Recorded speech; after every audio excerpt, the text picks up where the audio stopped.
सभी को प्रणाम। नमस्कार। आज चर्चा का विषय बेल,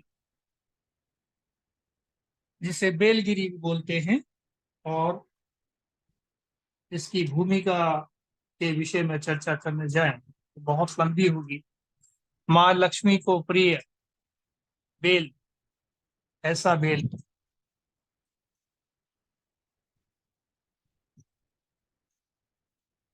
आज हम ऐसे फल की बात करने जा रहे हैं जो शरीर में किसी भी प्रकार की सूजन को मिटाने के लिए, पाइल्स की बीमारियों में, या बड़ी आंत की कोई बड़ी बीमारी हो, या डायबिटीज के रोगी हो, या आपकी आपका दिल बहुत कमजोर है, कोई आपको जोर से बोल दे तो वहीं आपके हाथ पैर कांपने लग जाते हैं, इस प्रकार के जो रोग होते हैं उनमें, या खून की कमी हो, या आयुर्वेद की भाषा में कहें तो वात और कफ से जुड़े हुए 100 से भी ज्यादा रोगों, जो कि किसी भी दवा से ठीक न होते हों, ऐसे रोगों में सब में ये लाभकारी परिणाम देगा। ऐसा बेल फल, भगवान शिव को बेल पत्र चढ़ते हैं वो भी, तो ये इतना हमारे ईश्वर को भी प्रेम, यानी माता लक्ष्मी को भी प्रिय फल, इसलिए इसे लक्ष्मी फल भी कहा जाता है। लक्ष्मी जी के नाम पर इसका नामकरण हुआ। इसके जो पत्ते होते हैं वो भगवान शिव पर चढ़ते हैं। अब इतना देवताओं को जो प्रिय हो, तो सोचिए कि उसकी तारीफ में क्या कहे आदमी। कुछ कहने लायक स्थिति में हम लोग नहीं है। इतनी पवित्र चीज, इतनी विशेष वस्तु, जिसको विशेष फल, जिसकी कोई भूमिका का कोई परचम लहरा नहीं सकता, जिसके बराबर की भूमिका, ऐसे फलों में से एक फल ये।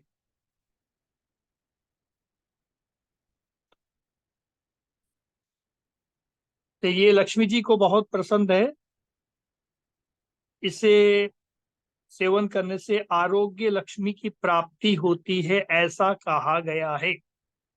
यानी लक्ष्मी की प्राप्ति भी होती है, और घर में, जिस घर में कहा जाता है कि बेल फल है या बेल पत्र हैं, उस घर में लक्ष्मी की कमी होने की संभावनाएं नहीं होती। इतना तक शास्त्र में वर्णन पाया जाता है। अब क्यों न कोई इसका स्मरण करे या इसका सेवन करे, इतनी पवित्र चीज है ना। तो ऐसे विशेष फल के बारे में आज हम चर्चा करने जा रहे हैं। दिवाली के टाइम पर हम लोग लक्ष्मी जी की पूजा करते ही हैं, और अक्सर कर आपने देखा होगा कि हम जब पूजा करते हैं लक्ष्मी जी की, तो कुछ फलों के बारे में, अच्छा, एक श्लोक आता है लक्ष्मी जी की पूजा के समय, श्री सूक्त, श्री सूक्तम का हम जब पाठ करते हैं, या आप लोगों ने भी कभी किया होगा, तो उसमें एक श्लोक आता है, आदित्य वर्णे तक्षो विजात वनस्पति तब वृक्षोत बिल्बः, ऐसा करके ये श्लोक आया है। यानी वनस्पति में बिल्व का बहुत ज्यादा, बिल्व का मतलब बेल है ना। अब इसका संस्कृत में नाम बिल्वह है, और आयुर्वेद में बहुत से नाम है इसके। लक्ष्मी फल, सदा फल, श्रीफल, मांगल्य फल, ऐसे बहुत सारे। या एक और नाम से जाना जाता है इसे शिव व्रदुम, यानी भगवान शिव को प्रिय, राइट। तो नाम कई, लेकिन असर भी कई हैं इसके। तो ऐसे फल के बारे में आज हम चर्चा करने जा रहे हैं। अब किसी फल को इतने अच्छे नाम दिए हैं तो कोई शायद इसके बारे में कुछ तो विशेषता जरूर होगी। तो इन्हीं विशेषताओं की चर्चा हम करते हैं। आयुर्वेद की भाषा में बोले तो इसको वात और कफ का शत्रु माना जाता है। यानी वात और कफ की 100 से भी ज्यादा बीमारियां, ऐसी असाध्य बीमारियां, ऐसा कहा जाता है। आयुर्वेद में कहावत है कि वात पित्त कफ ये 3 मुख्य हैं जिनसे कई बीमारियां जन्म लेती हैं। तो वात और कफ की बीमारियों में आज की भयानक से भयानक बीमारी, जिसको कैंसर भी बोल देते हैं, है ना, जो एसिडिटी से शुरू होकर के कैंसर तक की यात्रा करती है। तो ऐसी सभी बीमारियों में भी ये फायदेमंद माना गया है। तो अति विशेष है ये। तो गुणों में आयुर्वेद के बारे में, आयुर्वेद में इसका गुण जो बताया है, रूक्ष है। रूक्ष का मतलब आ, ये ड्राइनेस लाता है बॉडी में। यानी कोई इन्फेक्शन है तो बॉडी में उसको सुखाने का काम कर सकता है। और रूक्ष है, और हल्का है, पचने में हल्का है, आसानी से पच जाता है। इसका रस कसेला है और तिक्त है। तो कसेला और तिक्त, ये 2 रस इसमें मुख्य माने गए हैं। 6 रस होते हैं: मधुर, अम्ल, लवण, कटु, तिक्त, कषाय। 6 प्रकार के रस माने गए हैं। हर मनुष्य को, हर जीवधारी को 6 रसों का सेवन नित्य प्रति करना चाहिए। उनमें से खास तौर से 2 रस इसमें कशेला और तिक्त रस पाया जाता है। अब कशेला किसमें, कषाय रस किसमें पाया जाता है? कषाय रस कैसा होगा स्वाद में? तो मैं आपको बता दूं, जैसा फिटकरी का जो स्वाद होता है, जैसा धनिए के पानी का स्वाद होता है, धनिए का रस होता है ना, ऐसा कषाय रस। या आंवला खाने के बाद में जब आपको अंत में जो स्वाद आता है, या मैंगो, आम खाने के बाद जो आखिरी का जो स्वाद प्राप्त, पहले तो मीठा वाला स्वाद प्राप्त होता है और उसके बाद जो आखिरी स्वाद जो प्राप्त होता है वो कषाय।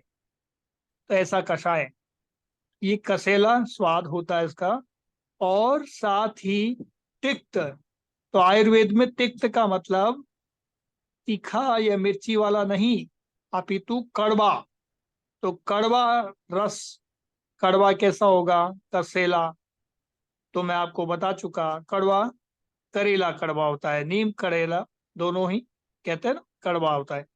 तो ऐसा कड़वा फल है, लेकिन ये बीमारियों को ठीक करने वाला बड़ा गजब का फल है। जिसको स्लिम ट्रिम रहना है या स्लिम होना है, उसके लिए तो ये वरदान है।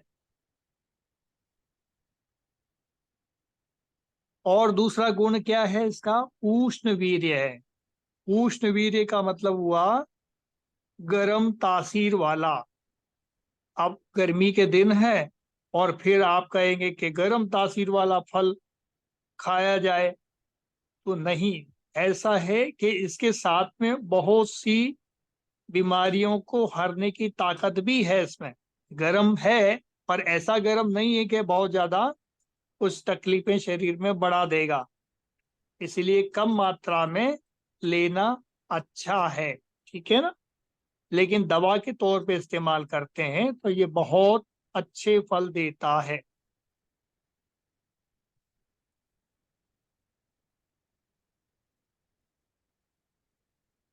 तो नेचर में गर्म है, बील का फल तासीर में गर्म है, इसलिए वात और कफ के रोगों को ये समाप्त कर सकता है। क्योंकि वात और कफ की दोनों की तासीर ठंडी है। और आयुर्वेद एक गुण चिकित्सा है, तो गुण, इसका विपरीत गुण वाली चीज इसको देंगे तभी ठीक होगा। जैसे चर्बी जमी हुई है शरीर में बहुत ज्यादा, जिसके कारण कहीं भी गांठें हो गई हैं। चर्बी जम के तो गांठें हो रही हैं। है ना। तो वात, पहले तो कफ जमा, यानी कफ, चर्बी, और वात भी आ गया। वात ने क्या किया, उसको सुखा दिया। सुखा दिया तो कहीं भी गांठें हुई हैं, चाहे वो कैंसर की गांठ हो या पीसीओडी हो या ओबेसिटी की जगह जगह पर गांठें हो जाती है, उन सब को गलाने में यह अकेला सक्षम है। क्योंकि चर्बी को गलाने के लिए क्या चाहिए, गरम चीज। गरम, इतना गरम कि जितना कि उसको गला सके। तो वो सारे गर्मी वाले गुण इसमें मौजूद है।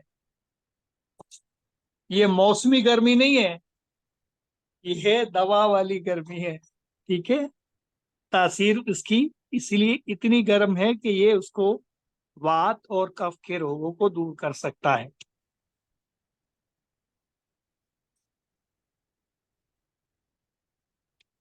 तो रूक्ष, लघु, कषाय और तिक्त रस, जैसा कि ये श्लोक हमारे सामने है, इसमें वर्णित है।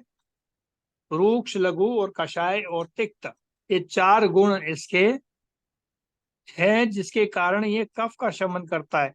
जब कफ का शमन करने वाली कोई औषधि होगी तो वो हमेशा आपका शरीर को स्लिम ट्रिम रखने में फायदा करेगी, गांठों को गलाने में सुविधा देगी, मोटापे से लड़ने में सुविधा देगी, है ना। तो वो मोटापे से लड़ने का काम करेगी।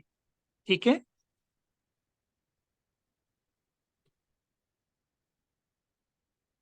और कफ क्या है, गीला है, कोई इन्फेक्शन होता है बॉडी में वो भी गीला है ना।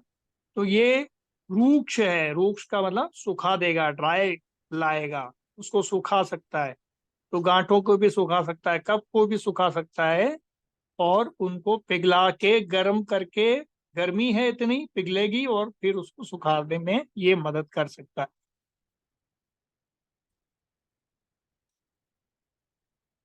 डायबिटीज भी कफ की ही बीमारी है, कोलेस्ट्रॉल भी कफ की बीमारी है। तो कोलेस्ट्रॉल बढ़ा है तो उसके लिए भी ये बहुत अच्छा है, और डायबिटीज के लिए भी बहुत अच्छा है।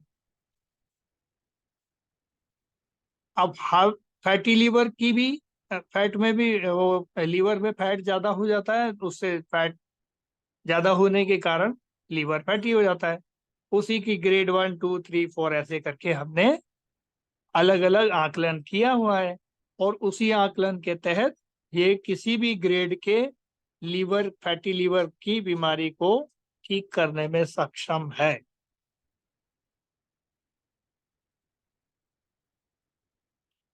चाहे हाइपोथायराइडिज्म हो, हाइपो हाइपो थायराइडिज्म में जो भी आपके थायराइड के जो भी पैरामीटर आए हों, आप कुछ दिन इसका दवा के तौर पे जैसे गोली कैप्सूल टैबलेट लेते हैं, ऐसा लेकर के इसको चेक करेंगे तो थोड़े दिन बाद पता पड़ेगा कि आपकी थायराइड चली गई। 3 से 6 महीना में अलग अलग लोगों को समय लगता है, अलग अलग बीमारी में, क्योंकि ये धीरे धीरे सब चीजों को ठीक करता है। सिस्टम को ठीक करेगा, फिर बाकी चीजें भी ठीक होने लग जाएंगी।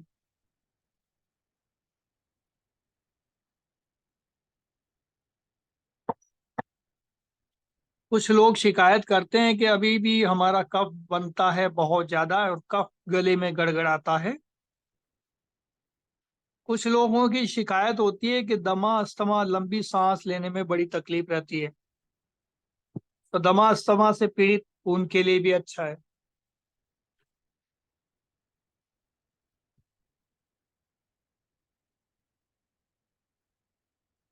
तो वात, वात का ये गर्म तासीर होने के कारण वात की बीमारियां जो 100 से भी ज्यादा हैं, उनको भी ये ठीक करता है।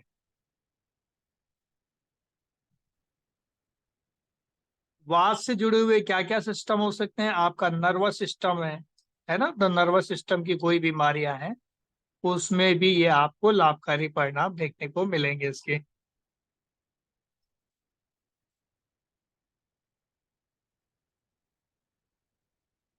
यदि हम नर्वस सिस्टम के लिए कोई टॉनिक ढूंढ रहे हैं तो ये परफेक्ट टॉनिक हो सकता है। अब ये वात व्याधियों में लाभकारी परिणाम गर्म तासीर होने के कारण दे पाता है। और जो वो लक्षण होते हैं, कई पेशेंट आते हैं कि हमारे नसों में बहुत ज्यादा दर्द है, नसों में सूजन हो गई है, नसों के अंदर ये साइटिका जो है वो भी नसों की बीमारी है। तो इस तरह की सभी बीमारियों में ये सारे वो सब फायदे देगा।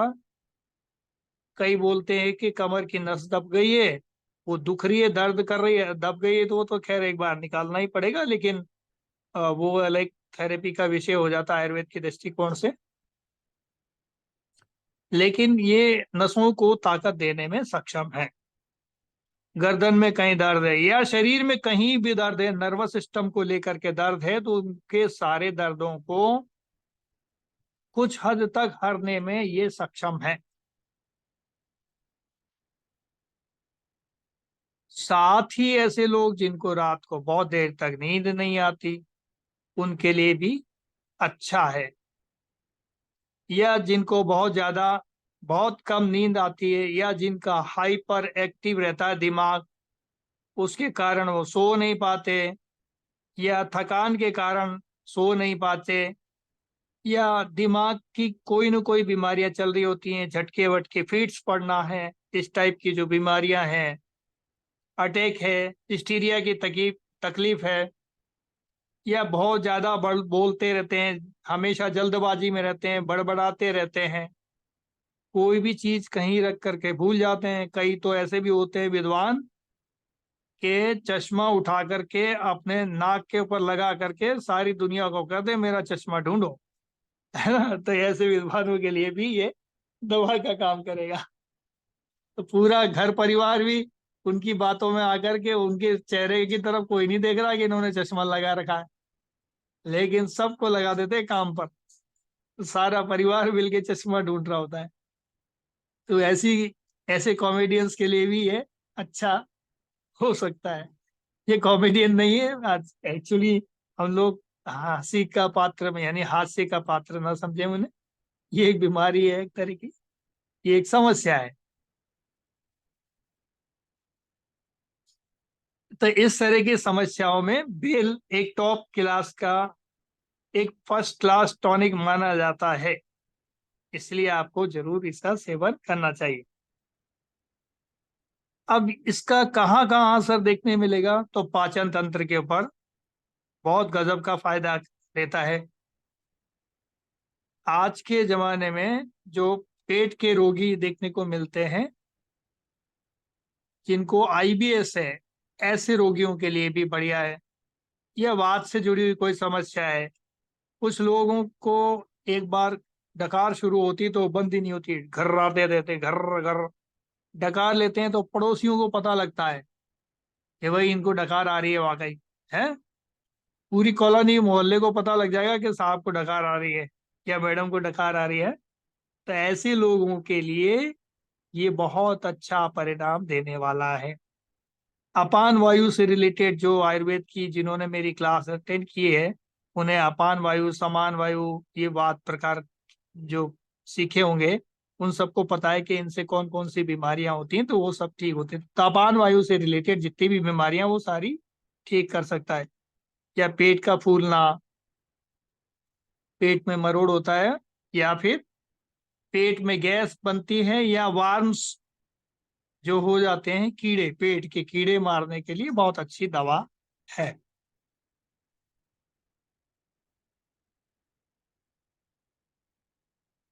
और इसमें एक और गुण है, दीपन पाचन और ग्राही। अब ये क्या मुसीबत आ गई। आयुर्वेद की भाषा है, इसीलिए आयुर्वेद का कोर्स अवेलेबल है, आप लोग ज्वाइन करेंगे तो ये सारी भाषा चीजें समझ में आ जाएंगी 2-3 महीने में। तो फिलहाल मैं थोड़ा सा इसको डिफाइन कर देता हूँ। दीपन पाचन, दीपन का मतलब भूख ना लगती हो जिसको, उसे दीपन कहा है। तो उसको ऐसी औषधि दी जाए तो वो दीपनीय औषधि कहलाएगी, तो दीपन कहलाएगा, ठीक है। जिसको पाचन ठीक से नहीं होता, इंडाइजेशन की प्रॉब्लम रहती है, तो उसे पाचन कहा जाता है आयुर्वेद में। तो पाचनीय औषधि देना होता है ना। ये दीपन और पाचन से रिलेटेड होगा। अर्थात आपकी अग्नि को बढ़ाता है, भूख को बढ़ाता है, पाचन तंत्र को सुधारता है, लूज मोशन होते हैं उनको ठीक करता है। कुछ लोगों को एक शिकायत होती है, कुछ भी खाते ही टॉयलेट जाना पड़ता है। ऐसे लोगों के लिए बहुत बढ़िया है, जिनका मल बिल्कुल पतला पतला गिरता है और पॉट के ऊपर चिपक भी जाता है, पानी डालो तो छूटता नहीं। ऐसे लोगों का बहुत बढ़िया ये ट्रीटमेंट किया कर सकता है। आईबीएस के लिए तो विशेष वरदान है।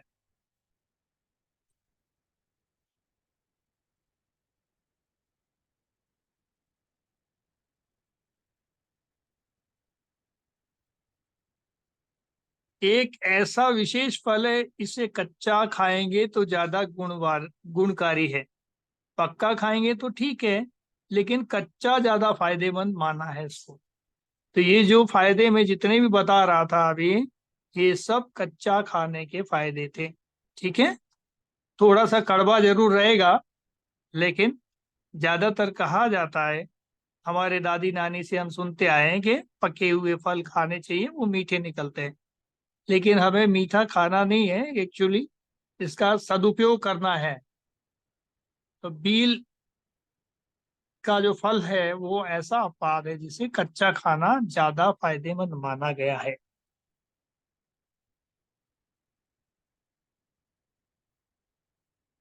जैसा मैंने पिछली बार बताया था कि कच्चा आम खाएंगे तो वो बड़ा नुकसानदायी है, लेकिन बील खाएंगे तो अच्छा है।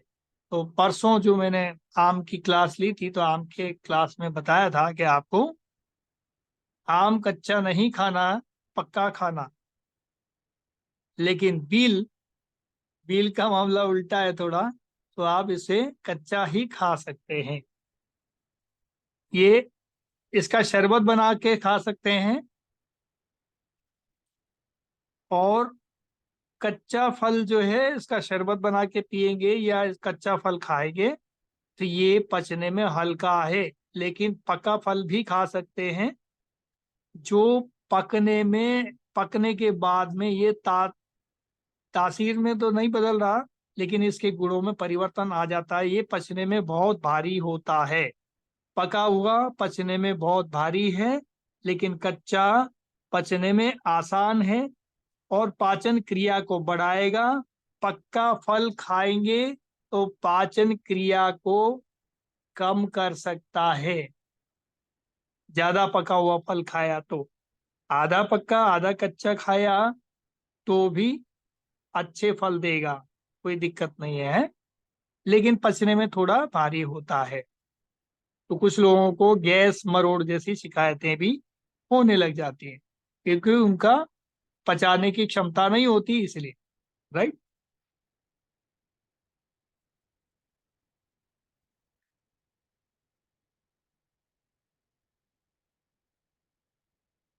अक्सर कर ज्यादातर लोगों को पका हुआ बेल का फल खाने से या इसका जूस लेने से पेट में मरोड़ की शिकायत, पेट में भारीपन, गैस या पेट में दर्द की शिकायत होने लगती है, क्योंकि पचने में भारी होता है। अपान वायु से रिलेटेड कोई न कोई बीमारियां हो सकने की संभावना है। हर एक को नहीं होती, किसी किसी को जिसकी अग्नि मंद है उसके लिए, जिनको भूख नहीं लगती, ऐसे लोग पका हुआ फल खाएंगे तो उनके लिए बहुत ही नुकसानदायी हो सकता है। जिनको एसिडिटी की समस्या है वो पका हुआ फल खाएंगे या पका हुआ का प्रयोग करेंगे तो उनके लिए नुकसानदायी हो सकता है।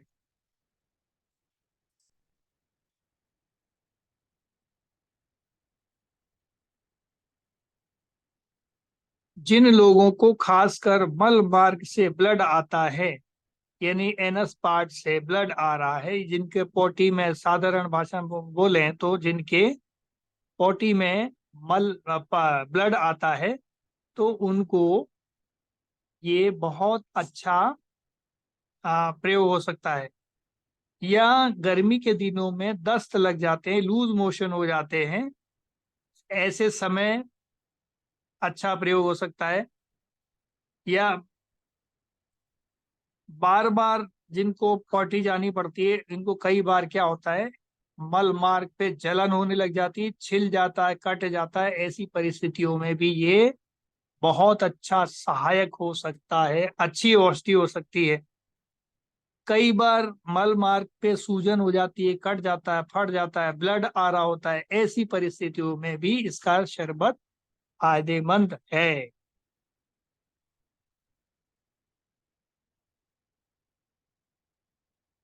तो ऐसी जगह मल मार्ग से खून का आना या मल मार्ग में कट फट लग जाना या आंव की शिकायत होना। आंव का मतलब मल जब पोटी पे जाता है तो चिपक जाता है, उसमें कितना ही पानी डालते रहो छूटता नहीं, तो वो आंव कहलाता है। तो आप अपना स्टूल खुद टेस्ट कर सकते हैं, आपकी लेबोरेटरी आपके घर में है। ठीक है, तो इस लेबोरेटरी में बजाय जाने के आप खुद से टेस्ट करेंगे तो आपको समझ में आने लग जाएगा। कई बार मल मार्ग से थोड़ा थोड़ा मल निकलता है, पूरा पेट अच्छे से साफ नहीं होता, ऐसी परिस्थिति में भी ये लाभकारी परिणाम देगा। और कई बार थोड़ा थोड़ा मल के साथ में खून निकलता है, जिनको ब्लीडिंग पाइल्स जैसी समस्या है उनके लिए तो बहुत अच्छा फल है ये कच्चा वाला। पक्के वाले का भी फल प्रयोग कर सकते हैं, लेकिन आप शरबत के रूप में प्रयोग करेंगे तो अच्छा है, सीधे खाने से बचें। जिन बच्चों की आंतें बहुत कमजोर हैं, कुछ भी खाया पिया अंग नहीं लगता, वो बच्चे बिल्कुल पतले दुबले दिखते हैं, एकदम से डल डल दिखते हैं, ऐसे बच्चों के लिए बहुत अच्छी दवा है। और माँ बाप परेशान रहते हैं कि इसके पेट में पता नहीं क्या हुआ, इसको कुछ भी खिलाओ अंग लगता नहीं है, बच्चा कुछ खाने का मन नहीं करता बच्चे का, या बच्चे का मन खाने का बहुत करता है, ये भी दो वो भी दो वो भी दो, सब खा जाएगा, लेकिन फिर भी शरीर को अंग नहीं लगता। दोनों ही परिस्थिति में बच्चे के लिए बहुत अच्छी दवा है।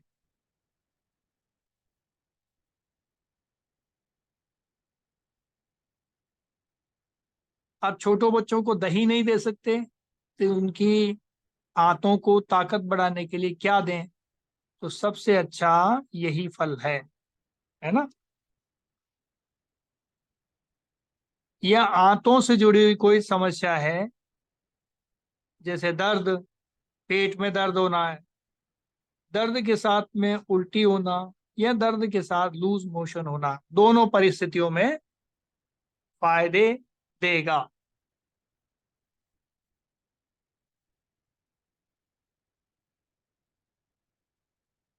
ये उनके लिए तो बहुत बढ़िया है, जिनके ब्लड की कमी हो जाती है शरीर में, उनके लिए शानदार उपाय है। जिनको सूजन हो जाती है उनके लिए बहुत अच्छा है।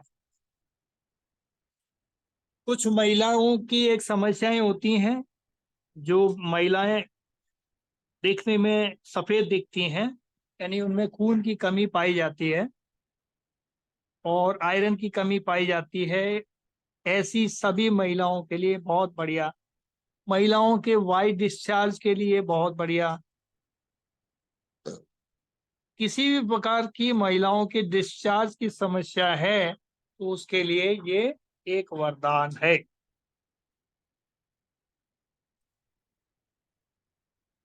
या कुछ महिलाओं का शरीर एकदम सूजा हुआ दिखता है, मोटा मोटा, जितना वजन चेक करोगे उनका वजन नहीं है, लेकिन उससे ज्यादा वो मोटी दिख रही है, इसका मतलब शरीर में सूजन है।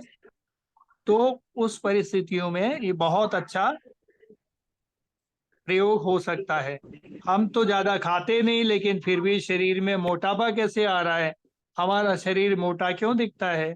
तो ऐसी परिस्थितियों में भी ये अच्छा है। रक्त की कमी है, उसको दूर करना है, तो अपने खान पान में इसका प्रयोग करें।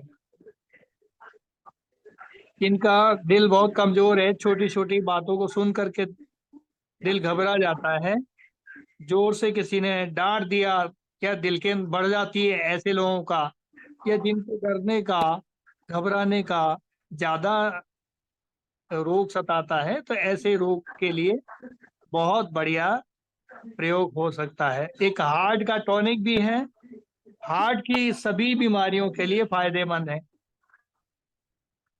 और रक्त स्तंभक है, यानी रक्त कहीं से भी शरीर से बह रहा है तो उसको रोकने में फायदेमंद है। जिनको ब्लड किसी भी कारण से निकले, महिलाओं की माहवारी बहुत ज्यादा जाती है, उसमें भी ये फायदेमंद है। तो ऐसे अच्छे क्वालिटी का हीमोग्लोबिन बढ़ाता है। और थैलेसीमिया जिनको है उन लोगों के लिए भी अच्छा प्रयोग है।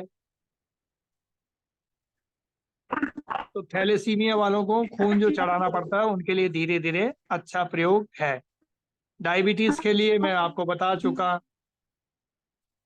जिनका शुगर लेवल बहुत ज्यादा बढ़ा हुआ है, या यूरिन से शुगर ज्यादा जा रही है, या एल्बुमिन जाता है, या प्रोटीन ब्लड यूरिन से जा रहा है, या मूत्र मार्ग से रक्त जा रहा हो, उसके लिए बहुत अच्छा प्रयोग। आईबीएस के लिए मैंने बताया।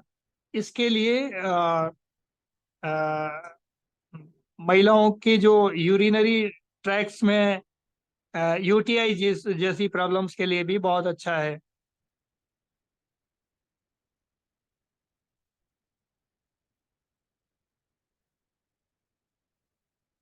जिनको यूरिन से, जो मेल और फीमेल जिनको पेशाब से पस जाता है ना, कई बार मेल्स को गलत आदतों के कारण पल्स जाता है, या हस्त मैथुन के कारण जो पल्स जाने की बीमारियां हो जाती है, पस जाने की बीमारी हो जाती है।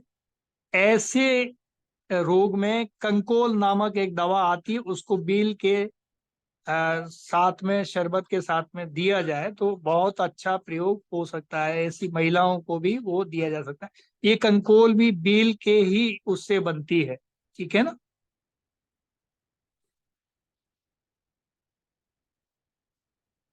किडनी के रोगों में, शरीर में जब सूजन बढ़ती है, पेट के आसपास में दर्द हो रहा है, या किडनी रिलेटेड बीमारियों में फायदा करती है।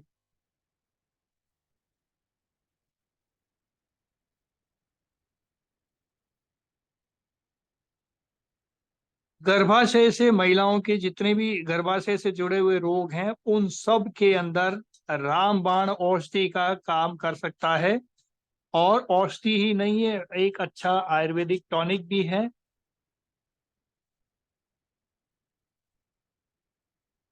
तो महिलाओं के जितने भी योनि के रोग हैं वो सब वात पीड़ित होते हैं, वात बढ़ने के कारण होते हैं शरीर में। और उन वायु से 5 प्रकार के वात हैं। अब ये कौन सा घटा कौन सा बड़ा है वो सब सीखने के लिए क्लास में आपको सिखा दिया जाएगा। वो भी सारी चीजें बताएंगे। जब कोर्स ज्वाइन करने का बारी आएगी तो आप उसमें सारा डिटेल में आपको मिल जाएगा। लेकिन 5 प्रकार के वात में ये बहुत फायदेमंद है।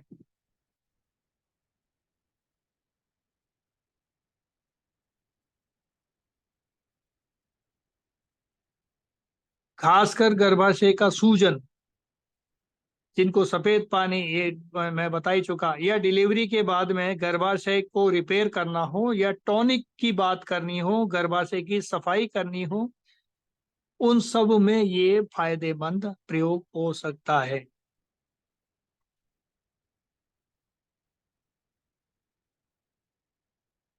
ऐसी महिलाएं जिनको शाम होते ही कमजोरी फील होती है, बुखार फील होता है, टेम्परेचर चेक करते हैं आता नहीं है,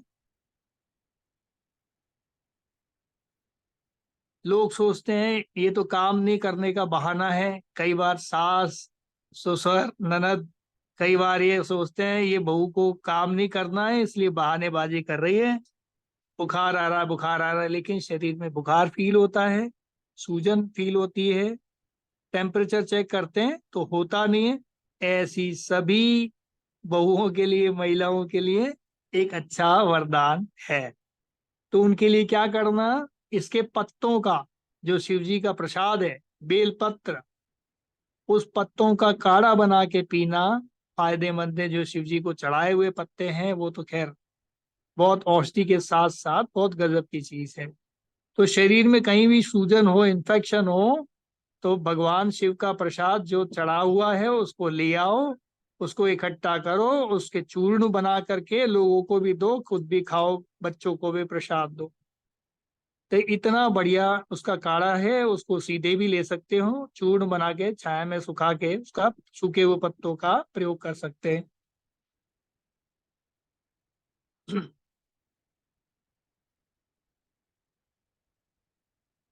तो इतने सारे फायदे हैं, तो सावधानियां भी रखनी पड़ेंगी। तो ये बिटर टॉनिक यानी कड़वा टॉनिक तो है, बहुत शानदार टॉनिक है, टॉप क्लास का टॉनिक है। अगर धातुओं में शिथिलता है, कमजोरी है, तो उनको सबको ताकत देना है तो सर्वश्रेष्ठ है। वात और कफ के रोगियों के लिए उत्तम दवा है।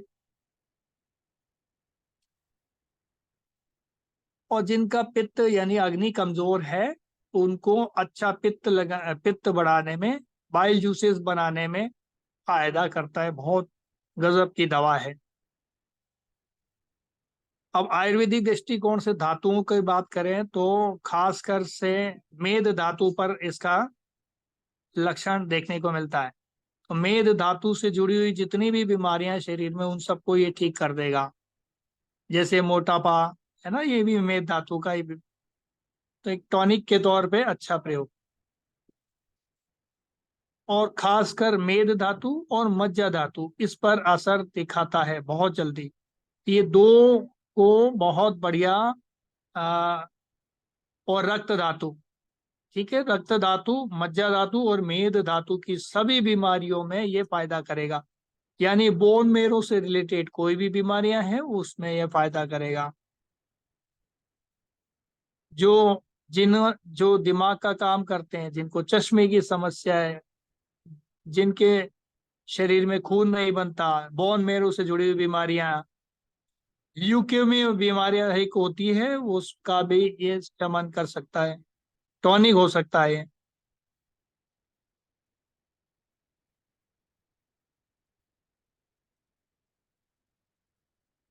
तो सूजन और रक्त से जुड़ी हुई बीमारियों को ठीक कर सकता है। जिनको मल पतला जाता है, ये मैं आपको बता चुका।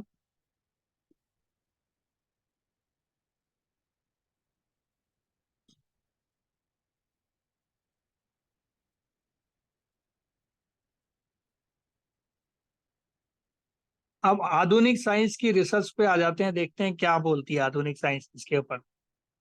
आधुनिक साइंस इसको बोलती है कि हाइपोग्लाइसीमिक है, इसका हाइपोग्लाइसेमिक है, तो ये शुगर को कंट्रोल कर देगा। एंटीवायरल है, तो वायरस को खत्म करेगा। कार्डियक स्टिमुलेंट है, तो यानी हार्ट को ये पंप करेगा, हार्ट को टॉनिक का काम करेगा, दिल को ताकत देने का काम करेगा। एंटी इमेटिक यानी उल्टी वॉमिटिंग जिसको होती है उसके लिए बहुत अच्छा है। जिनको उल्टियां ज्यादा आती है उसको ये शरबत पिलाओ तो तुरंत फायदा देगा। एंटीबैक्टीरियल तो बैक्टीरिया का नाश करेगा। इसका तेल भी होता है, बाजार में मिल सकता है, वो एंटी डायरियल है। जिनको जुलाब होता है उनके लिए अच्छा है। एंटी फंगस, एंटी फंगल है, तो ये बालों के अंदर कहीं भी या शरीर में कहीं भी फंगस से जुड़ी हुई बीमारियां उनको फायदा करेगा। सेडेटिव है, तो सेडेटिव नींद के लिए बहुत अच्छा है। जिनको नींद नहीं आती है, सेडेटिव होने के कारण अच्छा काम करता है। एक एनाल्जेसिक भी है, आधुनिक विज्ञान बोलता है ये एनाल्जेसिक है। तो ये दिमाग को शांत करेगा, दिमाग से जुड़ी बीमारियां उस पर काम करेगा। एंटी कन्वल्सिव,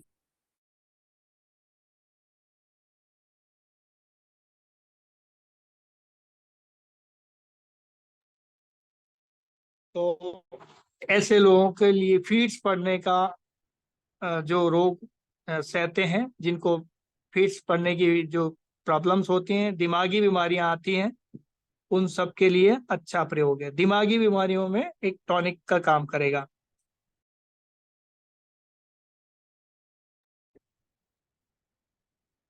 एंटीपायरेटिक, जिन्हें बुखार होता है, एक अच्छा टॉनिक है। एंटी पैरासाइट, इंटेस्टाइनल पैरासाइट का भी काम करेगा। तो ये जिनको बुखार होता है, जिनको इंटेस्टाइनल जो प्रॉब्लम्स है, उनके लिए एक अच्छा प्रयोग हो सकता है। तो पेट के कीड़ों को मारेगा और क्या करेगा, तो ये लक्ष्मी जी का प्रिय फल।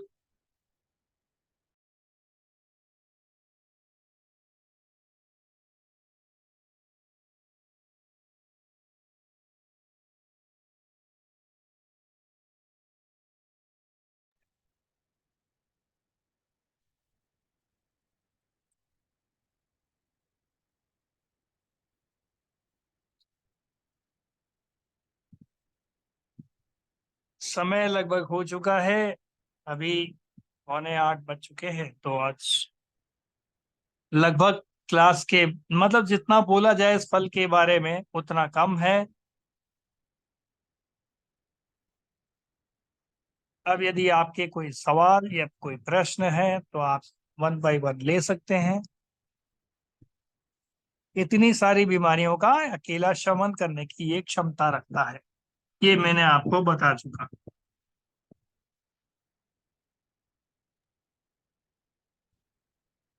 जिनको रिकॉर्डिंग चाहिए वो ग्रुप में डाल दी जाएगी, तो ग्रुप ज्वाइन कर पाएंगे, वो लोग रिकॉर्डिंग भी ले पाएंगे।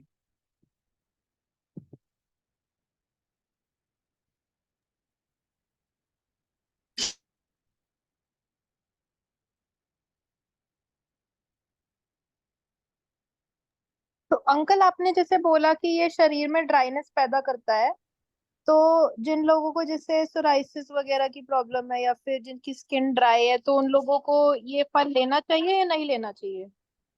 जूस लेना चाहिए कि नहीं? जिनको सोराइसिस में के समय सोराइसिस में जो प्रॉब्लम चल रही है,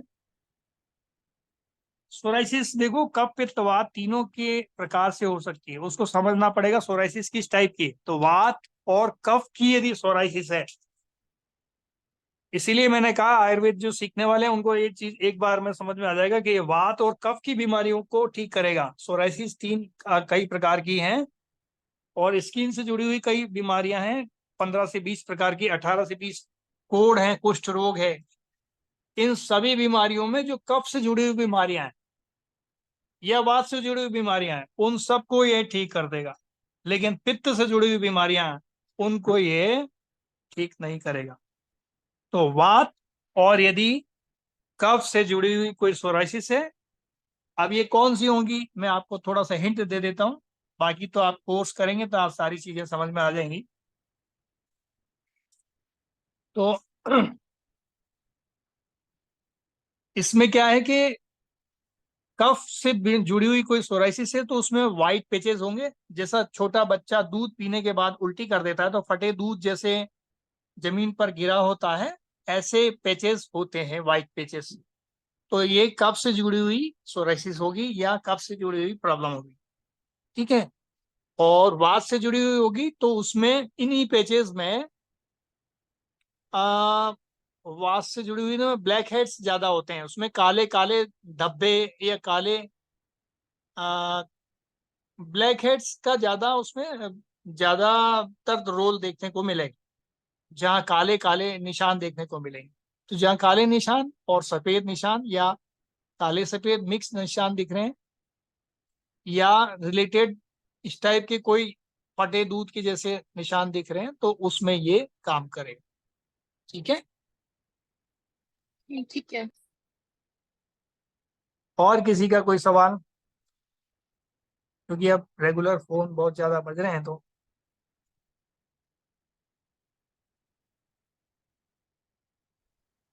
धन्यवाद शर्मा जी, आपने थैंक्स बोला जी। जी नमस्कार, बताइए। जी जी। गुरुजी, गुरुजी ये पूछ का जूस कैसे बनेगा? हाँ जी। जूस कैसे बनेगा इसका? जूस कैसे गुरुजी बनेगा? जूस अच्छा कैसे राइट। बनेगा, जूस? हाँ बताते हैं बताते हैं। तो इसको फोड़ने के बाद में आप थोड़ा सा हल्का हल्का टाँचे मारेंगे जमीन पे, टक टक टक टक, तो ये धीरे धीरे से चटकने लग जाएगा। तो चटक जाएगा, या तो आप बिल्कुल सीधा फोड़ लो। अब इसके अंदर से जो है वो सारा गूदा और बीज निकाल लो, और बीज को हाथ से मथ लो एक पानी के अंदर, है ना। मथ करके फिर उसको छलनी से छान लो और फिर मिक्सी में चला लो। छने हुए को अच्छे से गूदे को मथ लो, तो मथ करके गूदा तो इसमें आपकी मोटी चलने वाली उसमें आ जाएगा, और बीज बीज रह जाएंगे। ठीक है। तो बीजों को निकाल के गूदा जो है अलग अलग, या ऐसे छांटोगे तो इसमें वक्त वक्त ज्यादा लग जाएगा। तो दोनों हाथों से उसको मथ लो, और मथ करके वो पानी को और वो जो मथे हुए को छान करके बीज ऊपर उसमें रह जाएंगे चलनी में, और गुदा भी उसमें छन करके, जब तक गुदा है उसमें तब तक आप उसको पानी से करते रहो, और फिर मिक्सी में चला लो, वो गाढ़ा जैसा हो जाएगा, अच्छा हो जाएगा, जूस जैसा बन जाएगा, शरबत जैसा बन जाएगा।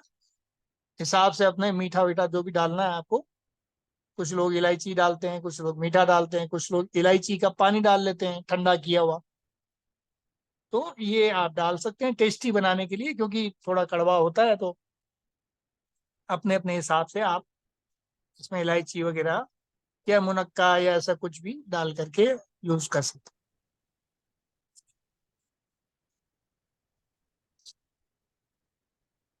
गुरुजी शुगर के लिए हैं। कैसे बनाना है जूस? आवाज कट रही है आपके हैं। शुगर के लिए। हाँ, शुगर के लिए बिना गुरुजी शुगर में कैसे बना के देना जूस? बिना मीठा मिलाए आपको शुगर के लिए प्रयोग करना पड़ेगा। मीठा नहीं मिलाना, वो डायरेक्टली इसको शरबत बना के, शरबत मतलब ऐसा, यदि प्योर शहद है तो आप इसमें डाल सकते हैं, तब तो वो शुगर के काम करेगा, अन्यथा शुगर को बढ़ा देगा, है ना। तो जिनको सीधे इंसुलिन लेते हैं, जो टैबलेट पे है, वो तो शहद डाल के ले सकते हैं, ये वाला भी। और जो जी सीधे सर। इंसुलिन पे हैं, वो उनको तो बिल्कुल मीठा डालना नहीं है इसमें, वो खाली ऐसे ही पिए, उनको फायदा देगा, राइट।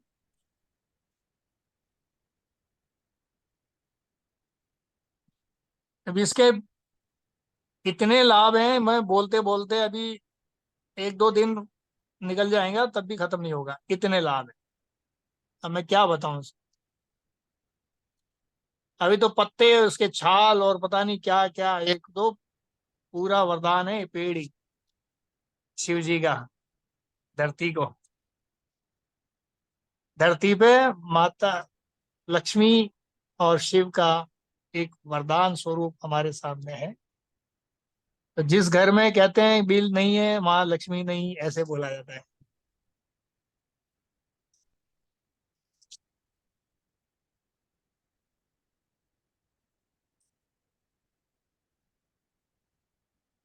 हमारे शास्त्रों में तो उसका बहुत ज्यादा वर्णन है, और आयुर्वेद तो, आयुर्वेद का तो मैंने आपको बता ही दिया, इसके अंदर जहाँ जहाँ जो लिखा था श्लोक में सारी डिटेल में। गुरुजी वो आवाज ही चली गई आपकी ना, जहाँ इंसुलिन से आप बता रहे थे वहां के बाद आवाज चली गई।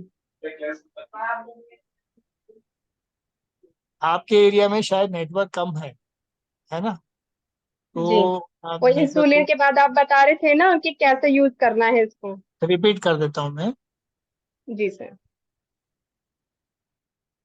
इंसुलिन वालों को, जिनको डायरेक्ट इंसुलिन लगता है, उन लोगों को इंजेक्शन लगाते हैं, वो लोग सीधे ही शरबत का बना करके प्रयोग प्रयोग करें, मीठा ना डालें। ठीक है। जैसा ये है वैसा ही उसमें गोल करके उसको मिक्सी में चला के बना के, या हाथ से मथ के, जैसे भी आपको उचित लगे, सीधा प्रयोग करें, उसमें मीठा ना डालें बस। जो टैबलेट में है वो थोड़ा बहुत शहद वहद चला सके। ठीक है।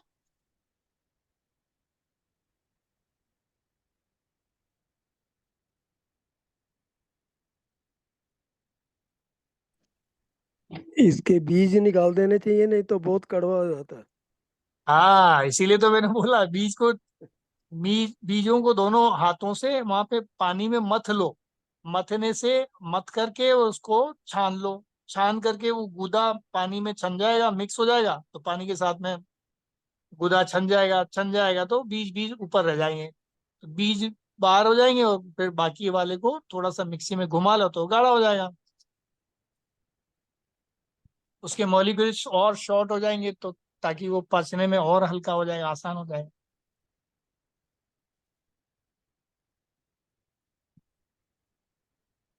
ठीक है। इसका और किसी का पाउडर भी सवाल मुझे बना के लगता है। रख सकते हैं क्या?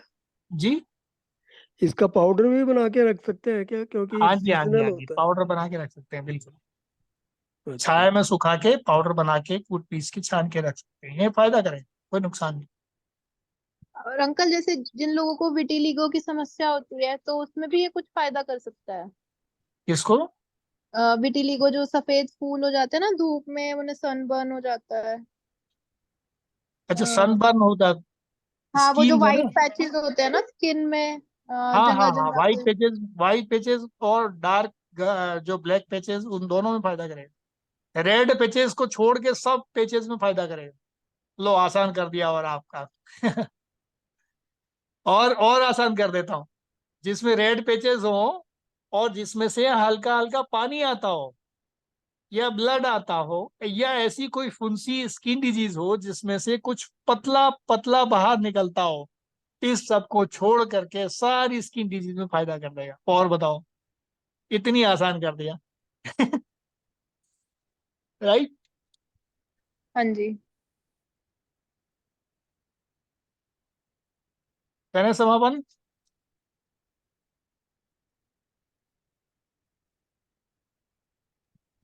नमस्कार। सभी को प्रणाम, नमस्कार।